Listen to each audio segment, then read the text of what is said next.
बहुत शर्मनाक बात है खट्टर साहब के लिए ये। हर तारीख पे तारीख, आज भी कोर्ट में तारीख, आज भी कोर्ट में तारीख है, लेकिन उसके बाद बेटियों को रोडों पर भगा भगा कर पीटा जा रहा है, और वो भी पुरुष कांस्टेबल के द्वारा।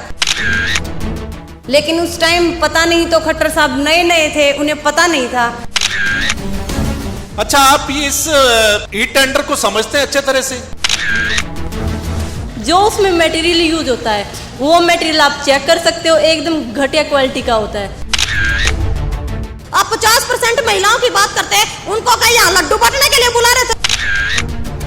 फागड़दू क्या होता है? फागड़दू ये होता है कि जो हमारे जेंट्स हैं उनको फागड़दू बोल रहे हैं कि ये फालतू में खड़े हैं। और यदि खट्टर सरकार नहीं मानी तो हम अपने गांव में एक प्रस्ताव पास करेंगे कि 2024 के अंदर ये गांव में घुसना, सिर से ऊंचा लठ जिस तरह आज इन्होंने हमारे ऊपर बांधे है ना, वही लठ इनको 4 गुना करके हम हमारे हरियाणा में क्या करा, नौंदा डबल गाला करा है, वही नौंदा हम इनका डबल गालेंगे प्रस्ताव पास करके अपने गाँव में। नमस्कार, मैं आपका मित्र सर्वमित्र। हमारे साथ महिला सरपंच हैं जो पंचकुला में पक्का मोर्चा लगा दिया है सरपंचों ने। चंडीगढ़ और पंचकुला के बॉर्डर पर हम इस वक्त वहां मौजूद हैं, और मेरे साथ महिला शक्ति हैं, आप इनको कह सकते हैं। महिला सरपंच हैं, पंचायतों में भागीदारी है।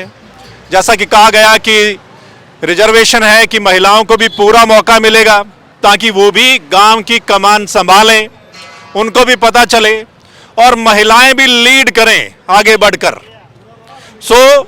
हरियाणा में बहुत महिला सरपंच बनी है, ये आपको भी पता है। यानी जिम्मेदारी उन्होंने भी उठा ली है गांव में विकास करवाने की। लेकिन विकास करवाने वाला मामला जो है, अब उस पे मामला अटक गया है। क्यों?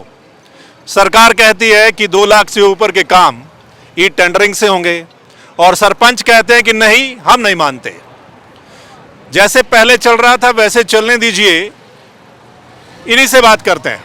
हमारे साथ आपको पता है संतोष बेनीवाल है, हमने पहले भी बातचीत की है। उपाध्यक्ष हैं ये, जो उन्होंने यूनियन बना रखी हैं। ये सरपंच की बेटी है हमारे साथ, ये सरपंच हैं, इनकी बेटी हैं ये भी सरपंच हैं और ये भी सरपंच हैं। चलिए इन्हीं से बात करते हैं पहले। जी, कहाँ से हैं आप सरपंच? जींद, खरकराम जी गांव से, जींद हरियाणा में है। अच्छा, तो आप भी पूरा साथ दे रहे हैं यहाँ पर आकर इस मोर्चे में? बिल्कुल दे रहे हैं सर, और दूसरी बार सरपंच बने हम।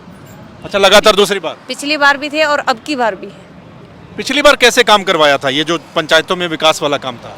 पिछली बार भी सरकार ने ये नियम लागू किया था, लेकिन उस टाइम पता नहीं, तो खट्टर साहब नए नए थे, उन्हें पता नहीं था। हम पहली बार ही यहाँ आए थे, पहली बार ही प्रोटेस्ट किया था, और पहली बार में ही बातचीत बन गई थी। बन गई थी? हाँ जी, बिल्कुल बन गई थी। सिर्फ 2 घंटे हमने यहाँ प्रोटेस्ट किया था, और 2 घंटे के बाद उन्होंने बातचीत के लिए बुलाया और हमारी मांगों को पूरा करने का काम किया था। अच्छा, आप ये इस ई टेंडर को समझते हैं अच्छे तरह से? कि आप कह रहे हैं कि ई टेंडर में ज़्यादा भ्रष्टाचार होगा और अगर आप काम करवाएंगे तो भ्रष्टाचार कम होगा, तो इसमें बताएंगे पूरी सिस्टम, इसको समझते हैं आप? जी नमस्कार, मेरा नाम प्रीति देवी है, जींद ब्लॉक से सरपंच एसोसिएशन प्रधान। ठीक है। आप ये बात देखो, आप ये बोल रहे हो कि भ्रष्टाचार होगा। जो 2 साल से सरकार ने कार्य करवाए हुए हैं, वो इनकी जो लिस्ट होती है इसमें ऊपर इन्होंने काम दिखाए हुए हैं, लेकिन आप ग्रामीण धरातल पर जाके देखते हैं ना, वहाँ पे कुछ काम नहीं हुआ। अगर कोई काम हुआ भी है तो जो उसमें मटेरियल यूज होता है वो मटेरियल आप चेक कर सकते हो, एकदम घटिया क्वालिटी का होता है। जो ईंट होती है वो 2 नंबरी होती है, ऐसे भिड़ा के देखोगे ना बिल्कुल चूरा चूरा हो जाता है। अच्छा। ये भ्रष्टाचार इन्हें जो ई टेंडरिंग से चल रहा है। ई टेंडरिंग की अगर प्रक्रिया को ये चेक करवाते हैं ना, और जो नॉर्मल प्रक्रिया होती है उसमें आपको सब पता चल जाता है कि भ्रष्टाचार कहाँ से हो रहा है। और ई टेंडर में ये देखो, गांव ने हमें सरपंच चुना है, गांव के कार्य करवाने के लिए चुना है। अब ये बताओ, आप टेंडर ऊपर से आएगा, कोई वो टेंडर लेने वाला भी बाहर का ही होगा, गांव का तो नहीं होगा ना। अब वो जो कार्य कर रहा है, गांव के लोग सभी यही समझते हैं कि भाई सरपंच बने हैं, सरपंच ही काम करवा रहे हैं ना। हाँ। वो तो अब सरपंच को ही बोलेंगे, अगर उसमें कुछ भी उनको गुणवत्ता नहीं दिखाई देती है तो गालियां सरपंच को ही सुननी जाएंगी। मतलब आप पूरा समझते हैं सिस्टम को? हाँ जी, टेंडर ये बताओ, आप टेंडर बाहर वाले आगे, बाहर वाले काम करके चले भी गए। ये बताओ, पीछे से तो सरपंच के ऊपर आ गया ना कि भाई सरपंच इस योजना में है तो काम सरपंच नहीं करवाए हैं। ये एक बड़ी बात है। इनका कहना है कि ई टेंडर से अगर कोई काम करवाता है, ठेकेदार काम करवाता है और उसमें सही से मटेरियल वो यूज नहीं करता है ना, कल को कुछ गड़बड़ होती है तो फिर नाम इनका बदनाम होगा। सबसे बड़ी बात इनकी ये है कि गांव नाम बदनाम होगा, गांव वाले कहेंगे भाई सरपंच ने काम करवाया, ये गलत काम करवा दिया। इनका कहना है कि वहां पर और पिछले जो 2 साल में कोरोना के समय में सरपंच साहब ऐसा हुआ है कि उस समय जो काम करवाए गए सरकार की ओर से उसमें वाकई में ये गड़बड़ हुई है? हाँ जी, वाकई में गड़बड़ हुई है। क्यों, मैं सिरसा डिस्ट्रिक्ट से हूँ। तो सिरसा डिस्ट्रिक्ट के अंदर 4 बीडीपीओ सस्पेंड हुए थे। वो भ्रष्टाचार के आरोप लगे थे उन पे, और उन्हीं के जो पीछे का सिस्टम उठा के देखो ना, तो आपको उसके अंदर 100 से ज़्यादा लोग और भी मिलेंगे। अच्छा। हाँ जी, तो वो भ्रष्टाचार था क्या क्या था, देखने वाली बात है। सरकार को मैं आपके माध्यम से सरकार को ये कहना चाहती हूँ कि जो पीछे के जो काम था उनका चेक करवाएं, और अभी भी उसके अंदर बहुत कुछ मिलने वाला है। अच्छा, ये हमारे साथ सरपंच की बेटी है, क्या नाम आपका? प्रियंका खरकराम जी, बीकेयू प्रदेश प्रवक्ता हरियाणा। अच्छा, किसानी में भी थे आप? बिल्कुल। अच्छा, ये कहा जाता है कि महिलाएं जो सरपंच चुनकर आती हैं वो खुद तो दिखाई देती नहीं, उनके जो हस्बैंड होते हैं वही दिखाई देते हैं, वही काम करवाते हैं, महिलाएं तो बस सिंबल चुनकर आ गई। ऐसा है क्या? आपकी जो माता है वाकई में आगे लीड करती हैं, बिल्कुल, या आपके पापा जो हैं वो दखल अंदाजी करते हैं?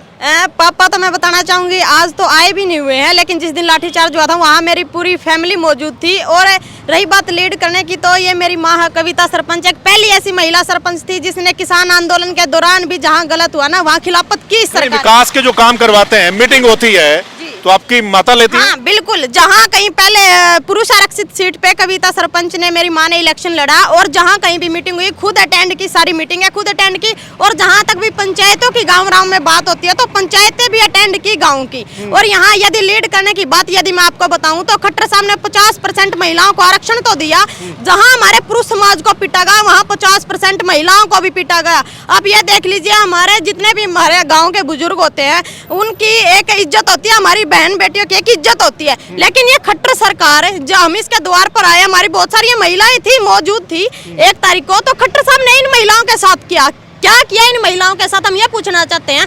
आप 50% महिलाओं की बात करते हैं, उनको कहीं यहाँ लड्डू बांटने के लिए बुला रहे थे? जो हमारी जितने भी 50 थी 60 थी जितनी भी महिला सरपंच थी उनके ऊपर अत्याचार किया गया प्रशासन द्वारा, पुलिस प्रशासन द्वारा। मैं कहना चाहूंगी कि जेंट्स कांस्टेबल थे जिन्होंने महिलाओं के ऊपर लाठी बांधने का काम किया। बहुत शर्मनाक बात है खट्टर साहब के लिए ये। और हम आगे कहना भी चाहते हैं खट्टर साहब को कि गांव में आएंगे ना, जिस तरह आज खून की होली इन सरपंचों के साथ खेली है, यही खून की होली का जवाब हम 2024 के अंदर गांव के अंदर देंगे इनको।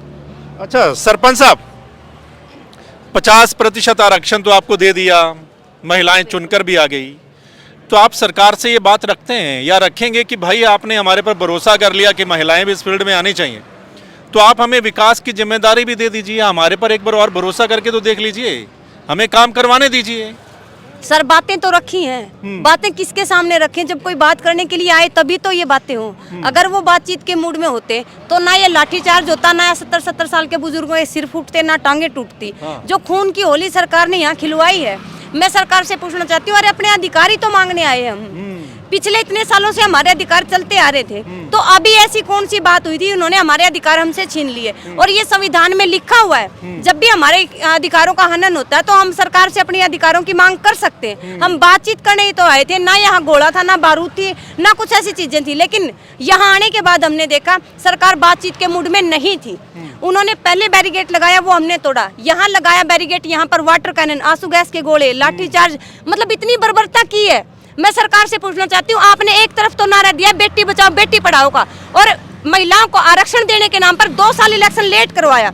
हर तारीख पे तारीख, आज भी कोर्ट में तारीख, आज भी कोर्ट में तारीख है। लेकिन उसके बाद आरक्षण देने के बाद तुरंत बाद बेटियों को रोडों पर भगा भगा कर पीटा जा रहा है, और वो भी पुरुष कांस्टेबल के द्वारा। तो मैं पूछना चाहती हूँ, आप कैसे नारा दे रहे हैं बेटी बचाओ बेटी पढ़ाओ का? अरे अपने नारे में खुद ही फेल हो रहे हैं वो। सरपंच साहब 50% तो आप चुनकर आ गए, यहाँ तो भागीदारी लग नहीं रही आपकी 50% की, यहाँ तो बहुत कम आप नजर आ रहे हैं, तो बाकी सरपंच कहाँ हैं आपके? जवाब इसका आपको, जैसे हम आगे बढ़ के आए हैं, देखो नई नई सरपंच बने हैं, और जो लेडीज हैं, जो लेडीज सरपंच बनी है वो 20 से 30 की उम्र की हैं, उनके बच्चे छोटे हैं, ठीक है। जो एक औरत है वो उसको घर की जिम्मेवारी होती है, तो आम जो लेडीज है वो नहीं निकल पाती। तो हम इसमें जो बार बार यही बातें आ रही हैं कि 50% आरक्षण महिला को दे रखा है, महिला आज यहाँ पे नहीं है, क्यों सरकार की तरफ से भी ये बयान आ रहे हैं कि फागड़दू खड़े हो रहे हैं, यहाँ महिला नहीं है। अच्छा, हाँ, ये बयान स्टार्टिंग से जो देवेंद्र बबली ने दिया था कि 50% आरक्षण महिला को मिला है, यहाँ तो फागड़दू खड़े हैं, महिला तो है ही नहीं यहाँ पे। फागड़दू क्या होता है? फागड़दू ये होता है कि जो हमारे जेंट्स हैं उनको फागड़दू बोल रहे हैं कि ये फालतू में खड़े हैं। अच्छा। जो महिला सरपंच तो महिला बनी है, ये तो यहाँ पे सरपंच है ही नहीं, फागड़दू आगे खड़े हो गए यहाँ पे। अच्छा। हाँ जी। बड़ी बात इन्होंने ये भी बोली है कि देखो महिला पे जिम्मेदारी होती है घर की भी, घर भी संभालना है, और ये सरपंच अगर बन गए तो ये भी संभालना है। लेकिन कुल मिलाकर सब पढ़े लिखे, आपने देख लिया इनको, आपसे मैंने बात कर ली थी उस दिन, है ना, तो आपने इनको सुन लिया, सब पढ़े लिखे हैं, सिस्टम को समझती हैं, ये विकास करवाना है या संभालना है आगे, ये सब समझती हैं, क्योंकि अगर इनको मौका मिला है तो नेचुरली इन पर जिम्मेदारी आ गई तो ये संभालेंगे। जी, आपने सवाल किया है, वही सवाल मैं सरकार से पूछना चाहती हूँ। आपने बोला 50% महिलाएं यहाँ दिखाई नहीं दे रही, जब सरकार ने सिर्फ कागजों में हमें अधिकार दिए हैं, हमारा मान सम्मान कहाँ किया है? हम सरकार से पूछना चाहते हैं, आपने कागजों में हमें अधिकार दिया 50% का, तो हमारे अधिकार कहाँ हैं? अधिकार मांगने ही तो आए हम, उन्होंने लिखित में तो दे दिया, जब हम मांगने आए तो हमारे ऊपर लाठियां बांधी गई है। सरकार से बड़ा सवाल, सिर्फ कागजों में लिखने से कोई भी प्रतिक्रिया लागू नहीं होती है, उसे सार्थक करने का दम रखें अपने अंदर। अगर आप लागू करते हैं तो सार्थक करने का दम रखें, अगर आप में दम नहीं है तो ये देहात पे छोड़ दे, ये देहात लागू करके भी दिखाएगा और इसको चला के भी दिखाएगा। तो सरकार को जवाब देना चाहिए ये जो बोल रहे हैं, है ना। जब आपने विश्वास कर लिया, महिलाओं पे विश्वास कर लिया, पढ़ी लिखी पंचायतें अगर आप चाहते हैं कि वो चुनकर आ जाएं ताकि ठीक से काम हो जाएं, वो सब अगर हो गया है तो फिर अब इन पे विश्वास करना बनता है। आपको क्या लगता है दोस्तों? क्योंकि सरपंच जो होता है इसको हम छोटी सरकार का कहते हैं कि एक मुखिया होता है, एक गांव का मुखिया है, जैसे प्रदेश का मुखिया सीएम हो गया, तो गांव का मुखिया सरपंच होता है, तो उसके ही सब जिम्मेदारी होती है। तो वो इन्होंने बता दिया कि कैसे जब कोरोना काल का पीरियड था, जब सरकार काम करवा रही थी, काम ई टेंडर से हो रहे थे, उस समय बहुत भ्रष्टाचार हुआ है इनके मुताबिक, और मटेरियल भी गलत लगा है। इसलिए ये जिम्मेदारी से काम करवाते हैं जो सरपंच होता है, क्योंकि उसने गांव में रहना है, लंबा काम करना है ना। लेकिन वो जो ठेकेदार आएंगे वो गलत काम करवाएंगे इनके मुताबिक। सो अब सरकार क्या सोचती है ये इस पर डिपेंड करता है कि सरकार जो पिछली बार, जैसा इन्होंने कहा कि पहले भी पिछली बार भी करने की कोशिश की थी लेकिन सरकार मान गई थी, लेकिन अब सरकार नहीं मान रही है। देखते हैं जब इनकी आगे मीटिंग होती है तो क्या सरकार एक बार फिर मानती है या फिर वो ई टेंडर वाला सिस्टम वैसे ही रहेगा। आपको क्या लगता है? आप ये बोल रहे हैं छोटी सरकार, गांव की कहने में छोटी सरकार है, असल जो ग्राम पंचायत अपने गांव के लेवल पर जो प्रस्ताव पास कर देना, लोकसभा के अंदर भी इतनी ताकत नहीं होती कि उसको कैंसिल कर दे। और यदि खट्टर सरकार नहीं मानी तो हम अपने गांव में एक प्रस्ताव पास करेंगे कि 2024 के अंदर ये गांव में घुसना, सिर से ऊंचा लठ जिस तरह आज इन्होंने हमारे ऊपर बांधे है ना, वही लठ इनको 4 गुना करके हम हमारे हरियाणा में क्या कराना है, नौंदा डबल गाला करा है, वही नौंदा हम इनका डबल गालेंगे प्रस्ताव पास करके अपने गाँव में। सुन लिया आपने। सो जिम्मेदारी इनके ऊपर भी है, देखना होगा क्या कुछ होता है। लेकिन आपको क्या लगता है? आपने इनकी बातें सुन ली है, आप कमेंट करके जरूर अपनी राय जो है वो दे दीजिएगा। अपडेट हम बताते रहेंगे, अगले मसले के साथ फिर मिलते हैं। तब तक के लिए नमस्कार, आदाब, सत श्री अकाल, राम राम।